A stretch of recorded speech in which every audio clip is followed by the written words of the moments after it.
네, 오늘 본문은 아마 많은 분들이 잘 알고 있는 본문이실 겁니다. 꽤 유명한 본문이죠. 그래서 고린도전서 13장은 사랑장이라고 해서 이제 그리스도인들에게는 굉장히 유명한 말씀입니다. 제가 결혼할 때도 요 본문으로 고린도전서 13장으로 이제 주례 목사님께서 주례를 해주셨습니다. 그리고 또 축가를 해줬던 아내 친구들이 축가를 해줬었는데 요 말씀을 이제 곡조를 붙여서 축가를 또 해줬던 기억이 있습니다. 그리고 저한테는 또 이 본문이 꽤나 특별한데 옛날에 스스로 제 마음속에 아유 나는 왜 이렇게 사랑이 없을까, 나는 왜 이렇게 냉담할까, 이런 생각들을 하면서 이 본문을 이렇게 많이 묵상하고 또 필사까지도 해봤던 기억이 있습니다. 그리고 또 하나님의 은혜로 그래서 이제 마음 가운데 사랑이 좀 충만해졌던 그런 기억이 있는 것 같습니다. 여러분, 그런데요, 저는 오늘 단순히 사랑에 대해서만 이야기하려고 하는 것은 아닙니다. 저는 천국에 대해서도 함께 이야기해 보려고 합니다. 뭐 갑자기 왜 천국이냐라고 생각하실 수도 있는데, 여러분, 사랑은 사실 천국, 즉 하늘나라의 문화이기도 합니다. 네, 그러니까 천국의 문화가 곧 사랑이라는 거죠. 그래서 본문 8절에서는 이렇게 이야기합니다. 제가 여러분들을 위해서 읽어드리겠습니다. 8절입니다. 사랑은 언제까지나 떨어지지 아니하되 예언도 패하고 방언도 그치고 지식도 패하리라, 이렇게 얘기합니다. 8절을 보면 예언과 방언과 지식들은 다 패한다고 말하고 있습니다. 그러니까 다른 것들은 다 없어지는 거죠. 그런데 사랑은 언제까지나 떨어지지 않는다고 말하는 거죠. 그러니까 사랑은 영원히 있는 것입니다, 여러분. 영원히요. 그래서 영원한 나라 천국에서 우리는 영원히 사랑 안에서만 행복할 수 있을 거라고 지금 얘기하고 있다는 것입니다. 그래서 저는 오늘 본문을 통해서 여러분들에게 세 가지를 말씀드리려고 합니다. 첫 번째는 본문을 통해서 사랑의 특성이 어떤 것들이 있는지 여러분들에게 말씀을 드리도록 하겠습니다. 그리고 두 번째로는 천국에 대해서 말씀드릴 겁니다. 천국이 어떤 곳일까 하는 것을 여러분들에게 말씀드리겠습니다. 그리고 마지막으로 우리가 어떻게 그 사랑의 나라인 천국에 들어갈 수 있을지에 대해서 말씀드리도록 하겠습니다. 첫 번째는 사랑, 그리고 두 번째는 천국, 세 번째는 천국에 들어가는 방법에 대해서 말씀드리도록 하겠습니다. 먼저 첫 번째로 사랑의 특성들에 대해서 한번 살펴보도록 하겠습니다. 저를 위해서 본문 7절을 한번 읽어주시면 감사하겠습니다. 본문 7절입니다. 시작.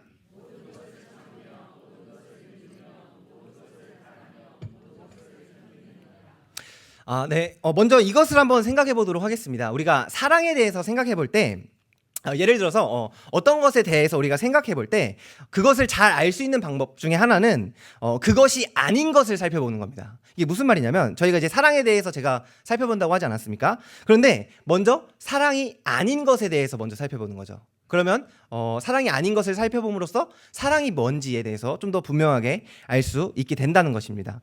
그래서 제가 한 이야기를 여러분들에게 들려드릴 텐데, 이 이야기는 사랑이 아닙니다. 사랑이 아닌 거예요. 사실 이제 청년부 예배 때는 한번 얘기했던 얘기긴 한데 제 얘기예요, 제 얘기. 이건 사랑이 아닙니다, 여러분. 네, 한번 이야기를 들려드려볼게요. 지금부터 약 한 달 정도 전에 있었던 일입니다. 사실 저한테 좀 부끄러운 얘기이기도 한데, 이제 저랑 아내랑 이제 학교 수업이 끝나고서 차를 타고 이제 집으로 가고 있었습니다. 집으로 가고 있는데 이제 차에 기름이 떨어진 거예요. 기름이 떨어져서 이제 차에 이제 주유하라고 이제 경고등이 들어온 거죠. 그래서 이제 제가 혼자서 속으로 생각을 했습니다. 기름이 떨어졌네. 이제 기름을 넣어야 되겠구나라고 생각을 했어요. 근데 그때가 언제였냐면 이제 6월 한 말 정도 되는 시기였습니다. 6월 말 정도. 그때 덥잖아요. 네, 이제 꽤 많이 더운 날씨였습니다. 그래서 이제 기름 넣기가 좀 귀찮더라고요. 그래가지고 이제 밖에 나가면은 이제 햇빛도 맞아야 되고 이제 기름 넣는 게 너무 귀찮아서, 너무 덥고 귀찮을 것 같아서 제가 꾀를 좀 냈습니다. 꾀를 냈습니다. 이제 아내가 운전면허증은 있는데 이제 운전을 잘하지는 못해요. 그래서 이제 운전 연습 좀 해볼까 뭐 이런 생각을 하고 있었습니다, 아내가. 그래서 제가 아내한테 이렇게 얘기했습니다. 여보, 이제 운전 연습도 해야 되고 할 텐데 운전하다가 기름이 떨어지면 기름을 넣을 줄 알아야 된다 라고 말을 하면서, 이제 지금 이제 마침 기름이 떨어졌으니까 내가 이제 주유소 갈 테니까 기름 한번 넣어봐라 라고 이제 얘기를 했습니다. 이제 더워서 기름 넣기 싫었던 거면서 이제 아내를 위한 척을 제가 한 거죠.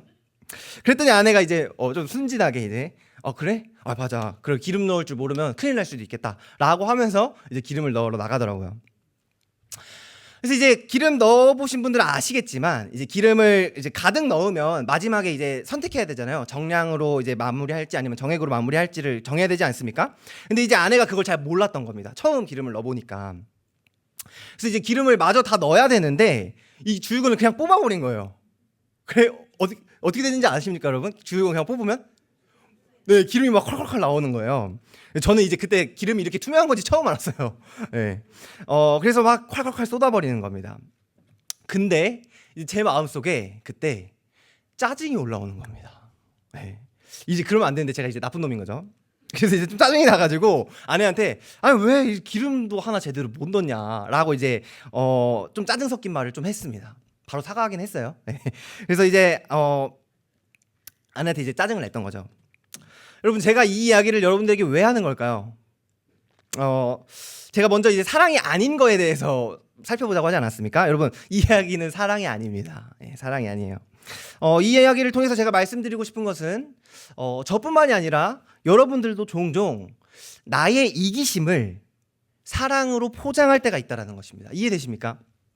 저는 아내에게 기름 넣는 방법을 알아야 된다고 말했습니다. 아내를 위하는 척 하면서 말했죠.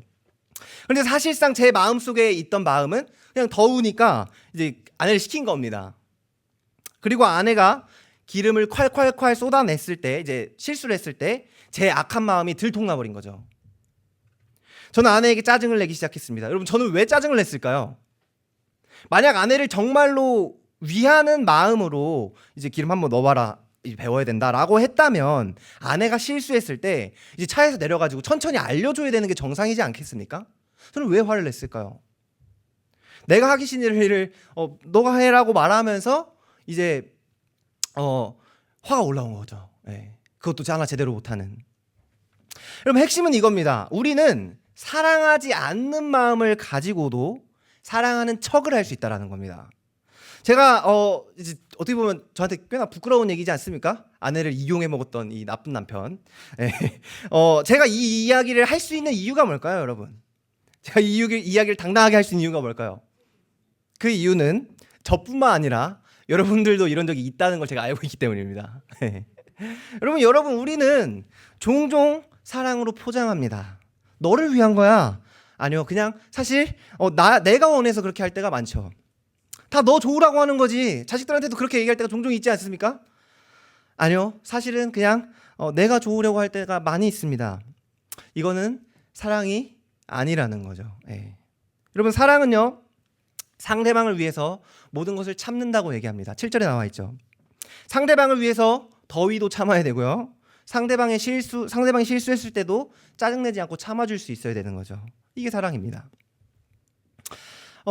사랑의 다른 특성들도 한번 보겠습니다. 7절에서 계속해서 이렇게 얘기합니다. 사랑이 모든 것을 믿으며 또 모든 것을 바란다라고도 얘기합니다. 모든 것을 믿고 또 바란다고도 얘기하는 거죠.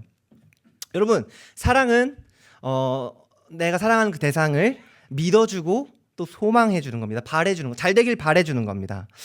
저는 이 부분에 대해서 이 말씀 7절 모든 것을 믿으며 모든 것을 바라며에 대해서 좋은 예화를 하나 알고 있습니다. 제가 말씀드려보겠습니다. 요즘에 좀 젊은 사역자 중에서 그 김선교 선교사라는 분이 있습니다. 김선교 선교사. 이름이 좀 특이하죠? 이름이 선교예요. 김선교. 그래서 김선교 선교사 이분이 꽤 유명한데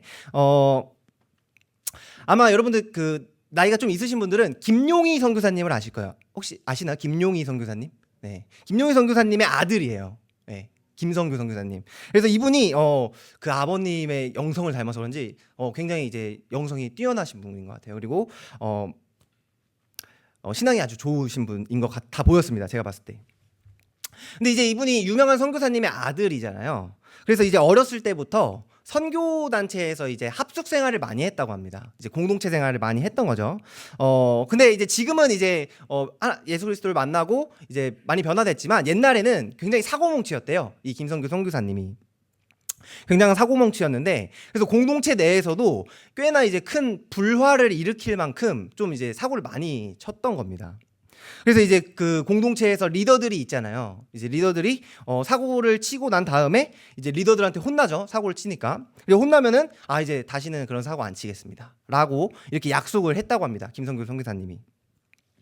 그런데 이제 김선교 선교사님의 그 부모님이 선교단체에서 이제 꽤나 중요한 직책을 맡고 있잖아요. 김용희 선교사님이니까. 그래서 이제 자기 아들이 공동체에서 사고를 치면 이제 부모님 마음이 또 어떻겠습니까?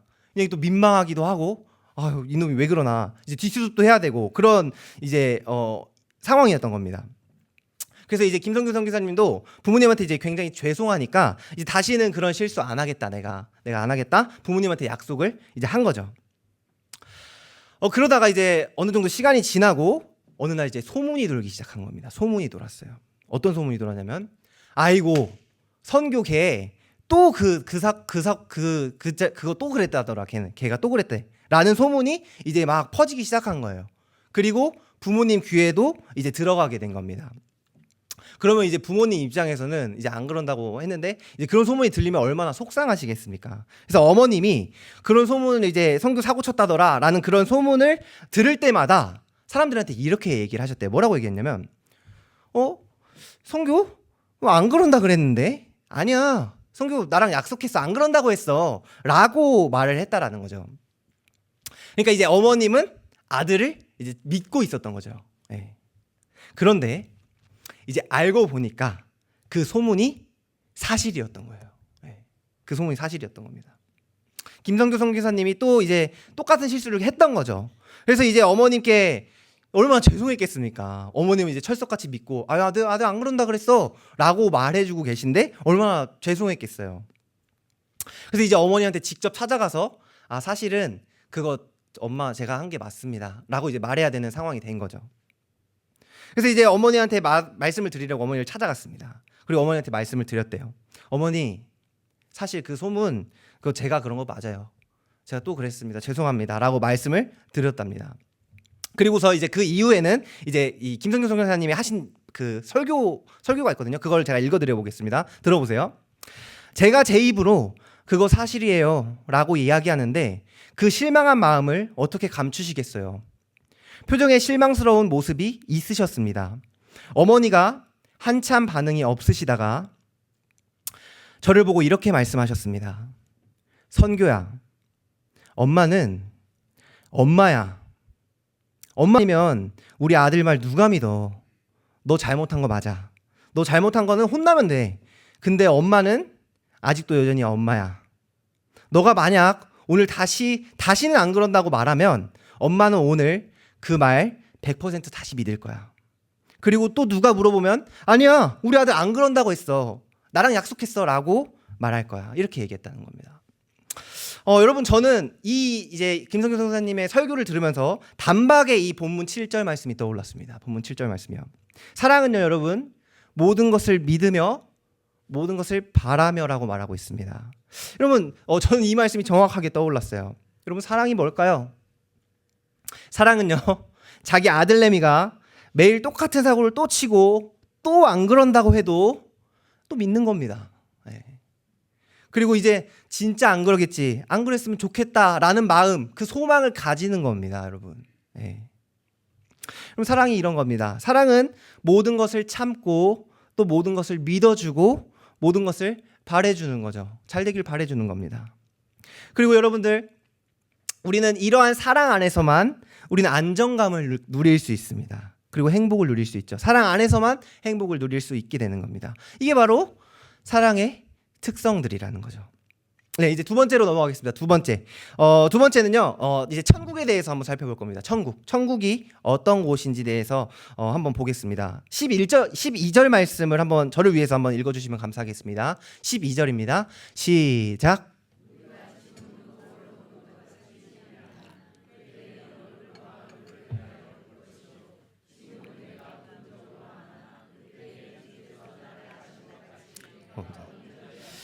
아멘. 네, 감사합니다. 본문이 이렇게 얘기하고 있습니다. 지금은 거울로 보는 것 같이 희미하다고 말하고 있습니다.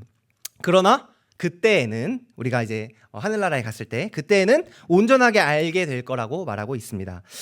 우리가 이 땅에서는 천국에 대해서 다 온전하게 알 수는 없습니다. 네. 없다고 얘기하고 있어요, 성경도. 그렇지만 그때가 되면, 우리가 하늘나라에 갈 때 그때는 정말로 천국이 어떤 곳인지 우리가 확실하게 알게 된다고 얘기를 하는 거죠. 그 18세기에 위대한 신학자가 있습니다. 조나단 에드워즈라고 하는 신학자가 천국과 지옥에 대해서 이렇게 말한 적이 있습니다. 제가 읽어드릴게요. 당신이 지옥에 대해서 아무리 상상해서 나쁘게 묘사한다 하더라도 실제 지옥보다 더 나쁘게 묘사할 수는 없을 것이다. 또 동시에 당신이 천국에 대해서 아무리 과장해서 좋게 묘사한다 하더라도 실제 천국보다 더 과장해서 묘사할 수는 없을 것이다. 이렇게 얘기합니다. 여러분 무슨 말이겠습니까? 천국과 지옥이 있습니다. 근데 우리가 지옥이 어떤 곳일까 하고 이렇게 안 좋은 곳일까? 안 좋은 곳인가라고 생각해도 그것보다 더 안 좋은 곳이라는 거죠, 지옥이. 그리고 천국은 반대로 우리가 얼마나 좋을까라고 생각해도 그것보다 더 좋은 곳이라는 겁니다. 천국은 우리가 생각할 수 있는 것보다 더 좋은 곳이라는 거죠. 그렇기 때문에 우리가 지금 아무리 천국에 대해서 상상하고 꿈꾸는 것보다도 천국은 더 좋은 곳이라는 거죠. 그래서 조나단 에드워즈는 계속해서 이런 얘기를 해줍니다. 한 가지 이야기를 들려주는데 우리 같이 한번 생각해봤으면 좋겠습니다. 여러분들이 만약에 여러분들이요 초등학교 한 1학년 정도 아이한테 초등학교 1학년 아이한테 이제 성관계가 뭔지에 대해서 설명한다고 한번 생각해 보겠습니다. 성관계가 뭔지. 그래서 이제 여러분들이 최대한 초등학교 1학년 수준 정도의 수준에 맞춰서 열심히 이제 아이한테 설명을 하지 않겠습니까? 성관계는 뭐 이렇고 저렇고 막 간신히 이제 설명을 했다고 해봅시다. 열심히 설명을 했습니다. 그랬더니 이 초등학생 아이가 이제 여러분들에게 이렇게 묻는 거예요. 뭐라고 묻냐면 에이 뭐예요? 그럼 그 성관계 할 때 초콜릿은 없는 겁니까? 라고 묻는 거예요. 네. 성관계 할 때 초콜릿은 없어요? 이렇게 묻는 거죠. 여러분들은 이렇게 물어보는 아이한테 여러분 뭐라고 대답하시겠습니까? 네. 뭐라고 말해줘야 될까요? 우리 아이한테 이렇게 얘기해야 될 겁니다. 이렇게 얘기해야 되죠. 얘야, 성관계 할 때 초콜릿은 없어. 그렇지만 그때 초콜릿은 생각도 안 날 거야. 이렇게 얘기해 줘야겠죠. 여러분 무슨 말이겠습니까? 여러분 우리는 아이가 성관계를 보듯이 우리는 천국을 볼 때가 있습니다. 네. 아이가 성관계를 바라보듯이 우린 천국을 보기도 한다는 거죠. 여러분 물론 천국에서는 정말로 큰 행복을 누리게 될 거라는 사실을 우리는 알고 있습니다. 네, 알고 있죠. 얼마나 큰 행복을 누릴까 우리는 알고 있습니다. 그렇지만 우리는 사실 천국이 어떤 곳인지 정확하게 모르고 희미하게만 보고 있는 거죠. 희미하게. 그리고 이렇게 묻는 거죠. 천국에 혹시 초콜릿이 있나요? 라고 물을 때가 종종 있는 거죠. 여러분 천국에서는 초콜릿도 그리고 성관계도 생각나지 않을 겁니다. 네. 여러분들이 생각하는 여러분들이 이 땅에서 좋다고 누리는 것들이 있지 않습니까? 돈이요. 네. 혹은 뭐 좋은 집, 혹은 뭐 좋은 곳으로 여행 가는 것, 이런 것들 여러분들이 좋다고 생각할 수도 있습니다. 그러나 천국엔 그런 것이 없을 겁니다. 그렇지만 천국은 더 행복한 곳이죠. 우리는 잠깐 초콜릿이나 성관계 어떤 여행이나 이런 것들로 천국을 잠깐 맛볼 수는 있습니다. 그러나 그것들은 천국에 비하면 아무것도 아니라는 거죠. 네, 우리는 그런 것들로 종종 천국을 맛보기도 한다는 것입니다. 그렇다면 여러분들한테 여쭤보고 싶습니다. 여러분들은 언제 천국을 누리십니까? 여러분들은 언제 지금 내가 천국을 누리고 있다고 생각하십니까? 때때로 가족들이 이제 한 자리에 모여서 이제 명절이나 이럴 때 모여서 서로에게 좋은 덕담을 나누고 행복하게 서로 사랑할 때 우리는 천국의 그림자를 봅니다. 또는 우리 교회에서 예수 그리스도의 사랑으로 서로를 위해서 헌신하고 또 나를 통해서 내 이웃이 기쁨을 누리고 행복을 누릴 때 우리는 덩달아 나도 행복해지는 기분을 누립니다. 네. 그리고 이러한 행복이 여러분 천국에서는 사라지지 않는다는 거죠. 네. 여러분 보십시오. 여러분 그렇다면 천국에는 어떤 것들이 있을까요? 네. 이것도 동일하게 천국에 없는 것들을 생각해 보면 천국에 어떤 것들이 있을지 좀 이렇게 생각해 볼 수 있을 겁니다. 그래서 조나단 에드워즈가 천국에는 이런 것들이 없을 거라고 얘기합니다. 들어보십시오. 천국에는 사랑스러운 대상만 있습니다. 천국에는 혐오스럽거나 더러운 사람이나 사물이 없습니다. 천국에는 약하거나 불결한 것이 없습니다. 천국에는 악한 것, 어리석은 것이 하나도 없습니다. 천국에는 가장 예민한 눈을 거슬리게 만드는 불쾌한 것이 전혀 없습니다. 천국에는 하나님의 원수가 하나도 없습니다. 천국에는 어떤 시기나 악의나 복수나 멸시나 이기심도 없습니다. 네, 이렇게 얘기합니다. 여러분, 천국은요, 우리가 나쁘다고 생각하는 모든 것들이 없는 곳입니다. 네. 여러분들 아마 복수당하는 것을 좋아하시는 분은 아마 없지 않습니까? 네, 복수당하는 것 다들 싫어하실 겁니다. 그리고 여러분들은 질투를 싫어할 겁니다. 그리고 여러분들은 이기적인 마음도 싫어하실 것입니다. 네. 그렇다면 우리도 천국에서 복수를 멈춰야 되는 거죠. 우리는 천국에서 누군가를 질투할 수 없을 겁니다. 그리고 천국에서 이기적인 마음을 가질 수도 없는 거겠죠. 네. 반대로 한번 생각해 볼까요, 여러분? 여러분들이 만약에 이기심을 가지고 혹은 누군가에게 계속해서 복수하고 누군가를 계속해서 질투한다면 그럼 거기가 어딜까요? 지옥입니다. 네. 지옥입니다.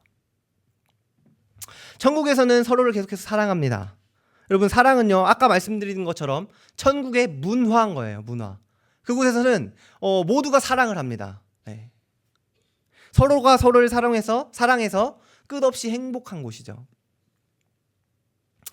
예전에 그 담임 목사님께서 아마 새벽 예배 때 하셨던 이야기가 하나 있습니다. 네, 제가 굉장히 그 기억에 강렬하게 남아서 그 이야기를 한번 들려드려 보도록 하겠습니다.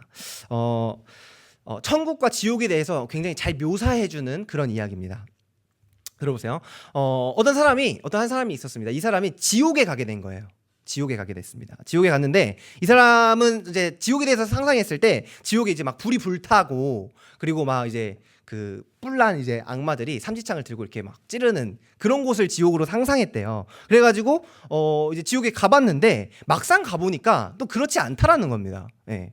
그냥 똑같다는 거예요. 그냥 똑같고 오히려 지옥에 이렇게 맛있는 음식들이 쭉 있었대요. 맛있는 음식들이 쭉 있고, 그런데 지옥에 있는 사람들을 보니까 이렇게 맛있는 음식들이 엄청 쭉 있는데도 불구하고 다 이렇게 쫄쫄 굶고 있었답니다. 다 쫄쫄 굶고 있었대요. 그래서 이 사람이 이제 지옥에 간 사람이 아니 이렇게 음식이 많은데 왜 다 굶고 있지? 라는 생각을 하고 사람들의 숟가락을 봤답니다. 숟가락을 봤는데 이제 숟가락이 엄청 긴 거예요. 네, 엄청 긴 거예요. 그래서 숟가락이 엄청 기니까 이제 음식 먹을 때 어떻겠습니까? 이제 거의 뭐 못 먹겠죠. 엄청 불편하겠죠. 못 먹겠죠, 거의. 네, 그래서 아무 음식도 못 먹고 이제 쫄쫄 굶고 있었던 거죠. 네. 그리고서 이제 이 사람이 천국으로도 가봤답니다. 천국으로 갔는데 천국도 지옥이랑 뭐 별 다를 게 없었대요. 네. 그냥 음식도 이렇게 쭉 늘어져 있고 이제 이 사람이 천국의 숟가락을 봤죠. 네. 천국의 숟가락은 어떻지? 라고 봤더니 숟가락이 거기도 엄청 긴 거예요. 네. 엄청 깁니다. 그래서 여기도 숟가락이 길구나. 야, 이거 어떡하냐 라고 생각하고 있었는데 천국에 있는 사람들은 전부 다 음식을 맛있게 배불러하고 있었다는 거죠. 네. 그럼 왜 그럴 수 있었을까요? 네. 이 사람도 생각한 거예요. 뭐지? 이 사람들 왜 배부르지? 어떻게 먹고 있는 거지? 라고 생각하고 사람들을 보니까 천국에 있는 사람들은 대부분 이제 긴 숟가락으로 전부 다 서로에게 음식을 먹어주고 있었다는 겁니다. 네. 여러분 보세요. 지옥에 있는 사람들은 그 긴 숟가락으로 자기 입에만 계속 넣으려고 했습니다. 그러니까 어떻게 됐죠? 쫄쫄 굶는 겁니다. 천국에 있는 사람들은 이 긴 숟가락으로 계속 먹여줍니다. 네. 그러니까 전부 다 배부를 수 있었던 거죠. 여러분, 이 이야기는 천국과 지옥에 대해서 굉장히 절묘하게 묘사하는 이야기라고 생각합니다. 여러분, 우리는 종종 천국을 경험합니다. 그리고 흐릿하게나마 천국을 맛보죠. 여러분들은 언제 천국을 맛보십니까? 우리는 서로가 서로를 위해서 헌신하고 또 서로를 위해서 서로를 사랑할 때 우린 천국을 맛보게 됩니다. 사랑을 받는 나도 행복하고 사랑을 주는 나도 행복한 거죠. 우리는 서로를 위해서 오래 참아주고 또 서로를 믿어주고 또 서로가 잘 되기를 바래줄 때 천국을 경험할 수 있게 되는 겁니다. 천국은 완전한 사랑으로 가득 차 있는 곳인 거죠. 네, 이제 마지막으로 넘어가겠습니다. 이제 마지막입니다, 여러분. 네, 마지막. 그렇다면 여러분 어떻게 하면 우리는 이 천국으로 갈 수 있을까요? 네. 사랑이 가득한 이 천국으로 어떻게 하면 갈 수 있을까요? 여러분 사실 생각해 보면 우리는 종종 천국을 경험하기도 하지만 지옥을 경험하기도 합니다. 그렇죠? 네, 가끔 지옥을 경험하기도 합니다. 성경 말씀 한 구절 읽어드려 보겠습니다. 제가 읽어드릴게요. 잠언 17장 1절입니다. 마른 떡 한 조각만 있고도 화목하는 것이 제육이 집에 가득하고도 다투는 것보다 나으니라 라고 얘기합니다. 여러분, 이게 무슨 말씀일까요? 네, 이 말씀이 의미하는 게 뭘까요? 우리가 행복할 수 있는 것은 맛있는 음식에 달려있는 것이 아니라는 겁니다. 네. 그리고 좋은 건물에 달려있는 것도 아니죠. 그러면서 이렇게 얘기하는 거죠. 마른 떡 하나만 있으면서 화목한 게 매일 고기 먹는 것보다 낫다. 매일 고기 먹으면서 싸우는 것보다 낫다고 얘기하는 겁니다. 여러분, 여기 계신 모든 분들이 만약 좋은 건물에서 맛있는 음식을 먹으면서 매일같이 자기의 고집을 부리고 맨날 싸우면서 예배드리면 여러분 어떻겠습니까? 네. 아마 교회에 올 때마다 거기 가는 거 지옥 같아라고 얘기하게 그러지 않겠습니까? 제가 예전에 이제 TV 프로그램을 좀 많이 봤었는데 요새도 사실 봐요. 요새도 많이 보는 프로그램 중에 하나인데 1박 2일 혹시 아시나요, 여러분? 1박 2일. 네, 1박 2일. 제가 주로 보는 것은 옛날에 이제 강호동 씨하고 은지원 씨하고 MC몽 이렇게 이승기 나왔던 그 옛날 1박 2일 1기 그겁니다. 네. 거기서 봤던 좀 인상 깊었던 장면이에요. 뭐냐면 여러분 MC몽 아시죠? MC몽. 요새는 이제 MC몽이 잘 못 나오는데 예전에는 인기가 정말 많았죠. 네, 그래서 그때 무슨 일이 있었냐면 이제 MC몽이 앨범을 냈습니다. 네, 앨범을 내고 이제 뮤직뱅크라고 하는 이제 가요 프로그램에서 1위 후보에 오르게 된 거예요. 1위 후보에 올랐습니다. 그리고 이제 MC몽이 이제 무명 생활이 좀 많이 길었대요. 네, 음악을 준비하면서 이제 무명 생활이 꽤 길고 무명 생활 동안 이제 고생도 많이 하고 좀 고독하게 음악 작업을 했던 그런 이제 옛날에 그렇게 했었다는 거죠. 그러니까 이제 그러다가 뮤직뱅크 1위에 올라가니까 1위 후보에 올라가니까 얼마나 이제 MC몽이 기뻤겠습니까? 예. 드디어 1위 후보에 올랐다 이런 생각을 하고 있었던 거죠. 그래가지고 이제 1박 2일 mem버들 은지원이랑 강호동, 이승기, 이수근, 김씨 이렇게 6명이 다 모여가지고 과연 MC몽이 1위를 할 수 있을까 이걸 이렇게 지켜보고 있었던 거예요. 이제 1위 발표를 기다리고 있었습니다. 그래서 강호동이 이제 기다리면서 이런 얘기를 했습니다. 강호동이 뭐라고 얘기했냐면 은지원한테 얘기하는 거예요. 지원아, 이제 강호동 사투리 쓰잖아요. 그래서 지원아, 너도 뮤직뱅크 1위 해본 적 있나? 이렇게 물어본 거죠. 근데 이제 은지원은 이제 경험이 없었던 거예요. 1위를 해본 적이 없었습니다. 그래서 없어요라고 얘기해서 이제 강호동도 뭔가 좀 미안해지고 약간 그런 상황이 됐습니다. 그래서 이제 강호동이 또 한 번 더 물어봅니다. 그래도 1위 후보는 해본 적 있잖아. 이렇게 물어봐요. 1위 후보는 해본 적 있지 않냐? 근데 은지원이 후보도 해본 적 없다고 이렇게 얘기하는 거죠. 그래서 강호동이 이제 은지원한테 굉장히 미안해하는 이런 장면이 있었습니다. 그러니까 은지원은 1위 후보도 한 번도 해본 적이 없었던 거예요. MC몽은 지금 1위 후보에 올라가 있고 은지원은 1위 후보도 해본 적이 없는 상황인 거죠. 그렇게 이제 멤버들이 이야기하면서 이제 뮤직뱅크 1위 그 발표를 기다리고 있었습니다. 그런데 이제 1위 발표를 했는데 MC몽이 1위를 한 겁니다. MC몽이 1위를 하고 이제 멤버들이 와 축하한다, 뭔가 축하한다 박수치고 막 껴안아 주면서 막 때리기도 하고 하면서 이제 진심으로 MC몽을 축하해 주는 장면이었습니다. 근데 여러분 여기서 제가 어떤 한 사람을 유심히 보게 됐습니다. 제가 누굴 유심히 봤을까요, 여러분? 은지원을 유심히 봤죠. 은지원을 유심히 봤습니다. 은지원. 왜냐면 은지원은 한 번도 뮤직뱅크에서 1위를 해본 적이 없잖아요. 그리고 1위 후보에도 올랐던 적이 없습니다. 그런데 너무 기쁘게 축하를 해주는 거예요. 축하한다고 막 말해주고 껴안아주면서 야, 너 진짜 수고 많았다. 너 진짜 고생했어. 너 1위 할 자격이 있다. 진짜 고생했다. 이렇게 얘기를 해주는 겁니다. 제가 이제 그 장면을 보면서 두 가지 생각을 하게 됐습니다. 두 가지 생각. 첫 번째는요. 와, 과연 내가 저렇게 좋은 성적을 거뒀을 때 나를 저렇게 진심으로 축하해줄 만한 사람이 있을까? 라는 생각이 들었습니다. 이게 첫 번째 생각이었어요. 그리고 두 번째 생각은 내가 어떤 좋은 일이 있을 때 나를 진심으로 축하해줄 사람이 얼마나 있을까? 이게 첫 번째 생각이었고, 두 번째 생각은 반대로 나는 다른 누군가가 좋은 성적을 이루고 누군가의 좋은 일을 보면서 그 사람을 진심으로 축하해줄 수 있을까? 라는 생각을 하게 됐습니다. 생각해보니까 저는 그 장면을 보면서 MC몽이 1위를 해서 행복해하고 그리고 옆에 있던 모든 동료들이 자기 일처럼 마치 자기가 1위를 한 것처럼 축하해주는 그 장면을 보면서 저는요, 작은 천국을 보는 것 같았습니다. 예. 저 사람의 행복이 나의 행복이 되고, 때때로는 저 사람이 슬퍼할 때 나도 같이 슬퍼하는, 예. 나에게 그런 공동체가 있나? 라는 생각이 들었어요. 난 그렇게 할 수 있을까? 누군가 나를 위해서 그렇게 해줄 수 있을까? 라는 생각을 들었습니다.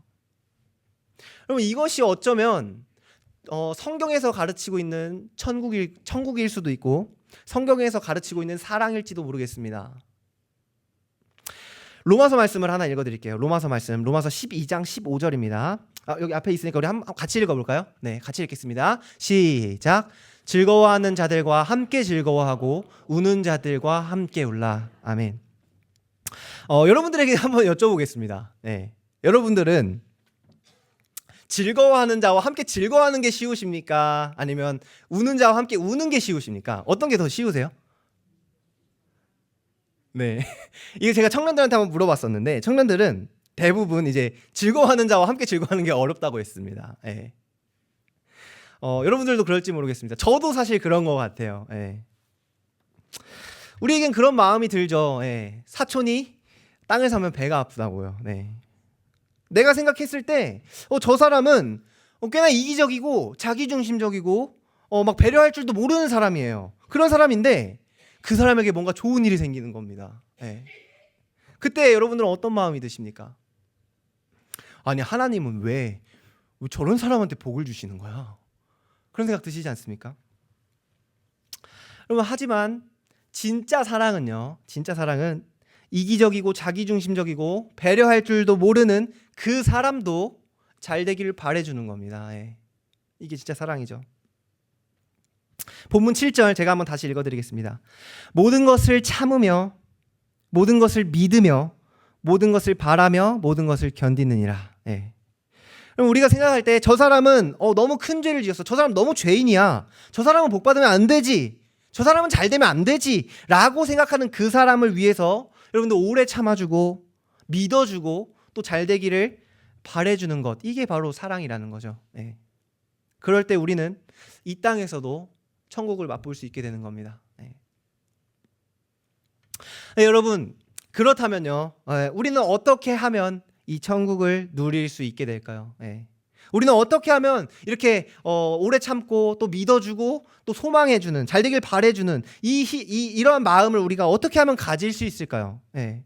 우리가 천국을 누릴 수 있는 방법은, 혹은 우리가 사랑할 수 있는 힘을 가지는 방법은요, 우리를 사랑하신 분을 우리가 끝까지 붙드는 수밖에 없습니다. 예.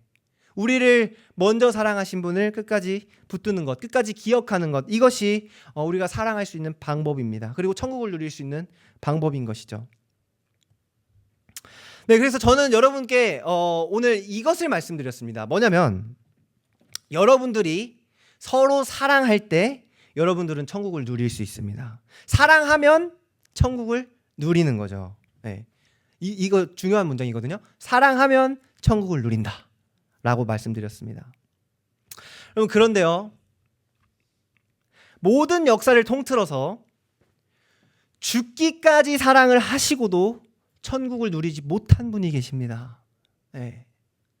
죽기까지, 자기를 완전히 내어놓기까지 사랑하시고도 오히려 지옥을 경험하신 분이 계십니다. 누군지 아십니까? 네. 예수 그리스도예요. 여러분, 예수 그리스도께서는 저와 여러분들을 위해서 모든 것, 저의 죄를 예수 그리스도께서 얼마나 참으신지 전 다 말할 수가 없습니다. 네. 저의 죄 때문에 오래 참으시고 저를 믿어주시고 제가 잘 되기를 바라셨지만 예수 그리스도께서 그렇게 하셨죠. 즉, 우리를 끝까지 사랑하셨지만 그분은 십자가에서 지옥을 경험하셨습니다. 여러분, 그리스도께서는 저 천국, 저 하늘에서 우리를 구원하고 우리를 지금 우리가 사는 곳이 때때로 지옥이 되지 않습니까? 네. 나의 이기적인 마음이 때때로 내가 있는 공동체를 지옥으로 만들기도 하죠. 그런데 저 천국에 계시던 분이 이 땅으로 와서 지옥을 경험하십니다. 왜 지옥을 경험하셨을까요? 왜 십자가 위에서 성부 하나님께 버림을 당하고 육체의 모든 것이 갈기갈기 찢어지는 그 지옥을 왜 경험하시게 되신 걸까요? 네. 왜일까요? 그 이유는 사랑하지 않는 우리 때문에 우리가 사랑하지 않는 우리가 천국을 누릴 수 있게 하기 위해서였습니다. 보세요, 여러분. 예수 그리스도께서는 이 땅에 오셨을 때 모든 사람들은 서로 사랑하지 않았습니다. 그리고 예수 그리스도는 더더욱 사랑하지 않았죠. 예수님 입장에서는 이 땅으로 오는 것, 지옥으로 오는 거였습니다. 저와 여러분들은 서로 사랑하지 않기 때문에 지옥에 있어야 마땅했지만 천국에 계시던 그리스도께서 우리를 대신해서 지옥을 경험하심으로 우리가 천국을 누릴 수 있게 됐습니다. 네. 예수 그리스도께서 우리와 자리를 바꾸신 겁니다. 사랑하시고도 지옥을 경험하신 분 때문에 사랑하지 않고도 우리는 천국을 누릴 수 있게 된 거죠. 여러분, 그렇기 때문에 예수 그리스도께서 날 대신해서 지옥을 경험하셨다는 이 사실, 여러분들이 사랑받았다는 이 사실을요, 여러분들이 믿는다면 여러분, 그때부터 우리는 사랑할 수 있는 힘이 생깁니다. 여러분들이 사랑을 받았어요. 그래서 넉넉하게 누군가를 사랑할 수 있는 힘이 생기는 겁니다. 여러분, 그런데 그러나 여러분들이 이 사실을 붙잡지 않는다면, 여러분들이 내가 사랑받고 있다는 이 복음을 붙잡지 않는다면요, 여러분들은 사랑할 수 있는 힘을 계속해서 잃어버리게 될 겁니다. 여러분들은 계속해서 이기적이게 되고 누군가를 질투하게 될 겁니다. 예수 그리스도께서 우리를 사랑했음에도 불구하고 지옥을 경험하셨기 때문에 우리는 시기하고 질투했지만 천국을 누릴 수 있게 됐습니다. 여러분, 예수 그리스도를 바라보십시오. 여러분, 예수 그리스도를 붙드십시오. 이제 설교를 마무리하겠습니다. 여러분, 많은 분들이 이런 말을 들어보신 적이 있을 겁니다. 뭐냐면, 죄는 미워하되 죄인은 미워하지 말라. 그러니까 죄는 미워하되 사람은 미워하지 말아라. 이런 말을 아마 들어보신 분들이 계실 겁니다. 들어보셨죠? 여러분들은 누군가를 볼 때 그 사람이 죄를 지었을 때 그 사람이 지은 죄는 미워하지만 그 사람은 안 미워하실 수 있나요? 그게 잘 되시던가요? 저도요. 이런 말을 듣고 이게 가능한가? 이게 가능한 건가? 라는 생각을 할 때가 있었습니다. 그런데요, C.S. 루이스라고 하는 이 신실한 그리스도인이 이게 가능하다고 얘기하면서 우리가 평생토록 그렇게 대해왔던 사람이 있다고 말합니다. 그러니까 죄는 미워하되 그 사람은 미워하지 않은 사람이 있다는 거예요. 여러분들이 그렇게 대해왔던 사람이 있습니다. 네, 맞습니다. 대답해 주셔서 감사합니다. 그 사람이 엄청나게 죄를 짓지만 그 사람은 사랑하고 죄만 미워할 수 있는 그 사람은 바로 나 자신입니다. 나 자신이에요. 우리는 나 자신의 게으름이나 혹은 내 욕심, 질투는 그렇게도 싫어하지 않습니까? 나는 왜 이렇게 게으르지? 나는 왜 이렇게 욕심이 많지? 라고 생각하면서도 내가 짓는 죄는 그렇게도 미워하지만 나 자신은 여전히 사랑하죠. 나는 여전히 잘 되기를 바라고 있습니다. 내가 매일같이 짓는 죄는 그렇게도 싫어해서 매일같이 후회를 하죠. 그렇지만 여전히 나 자신은 잘 되기를 내가 바라고 있는 거죠. 나 자신을 계속 사랑하고 있는 겁니다. 여러분, 핵심은 이겁니다. 뭐냐면요, 우리는요, 내 옆에 있는 사람을, 우리의 이웃들을 자기 자신처럼 여겨야 된다는 겁니다. 우리는 내가 죄를 지었을 때 슬퍼하죠. 그리고 속상해합니다. 그러면서도 자기 자신이 잘 되기를 바랍니다. 다시는 내가 그런 짓을 안 했으면 좋겠죠. 그리고 성경은 이렇게 말하는 거죠. 너의 이웃들에게도 똑같이 해라. 너의 이웃을 너처럼 대해라 라고 말하고 있는 겁니다. 상대방이 싫어하는 것을 나도 똑같이 싫어해 주라는 겁니다. 그리고 상대방이 좋아하는 것을 나도 똑같이 좋아해 주라는 거죠. 이것이 바로 주님께서 명령하신 내 이웃을 내 몸과 같이 사랑해라 라고 하는 그 말씀의 참된 의미입니다. 여러분, 여러분, 그리하여서 우리 모두가요, 옆에 있는 이웃들을 나처럼 여기고 나처럼 사랑할 때 우리가 있는 이곳이 천국이 될 줄로 믿습니다. 우리 함께 우리를 천국으로 인도하시는 예수 그리스도를 함께 바라봤으면 좋겠습니다.